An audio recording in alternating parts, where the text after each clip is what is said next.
అది మాత్రమే చెప్తున్నారు. కానీ జగన్మోహన్ రెడ్డి గారు మీ నుంచి ప్రజలు సూటిగా సమాధానాలు ఎక్స్పెక్ట్ చేస్తున్నారు. కానీ మీరు ఎప్పుడూ దానిల గురించి మాట్లాడు. ఏ విషయంలోనైనా ఋషికొండను ఎందుకు గొరిగారు, వందల సంవత్సరాల నుంచి బంగారం లాంటి కొండను ఎందుకు గొరిగారు అంటే ఇప్పటి వరకు దాని మీద సమాధానం లేదు. రాజశేఖర రెడ్డి గారి జలయజ్ఞంలో ప్రాజెక్టులు మీరు 6 నెలల్లో పూర్తి చేస్తామని చెప్పారు. ఎందుకు పూర్తి చేయలేదు అంటే దాని గురించి ఎప్పుడు సమాధానం చెప్పరు.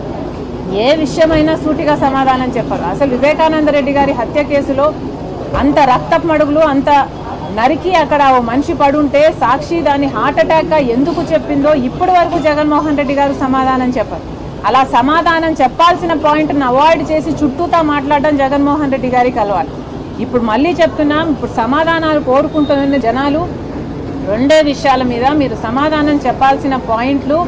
ఓన్లీ క్యాష్ పద్ధతుల్లో ఎందుకు అమ్మారు, డిజిటల్ పద్ధతుల్లో ఎందుకు, డిజిటల్ పేమెంట్స్ ఎందుకు యాక్సెప్ట్ చేయలేదు, సమాధానం చెప్పండి.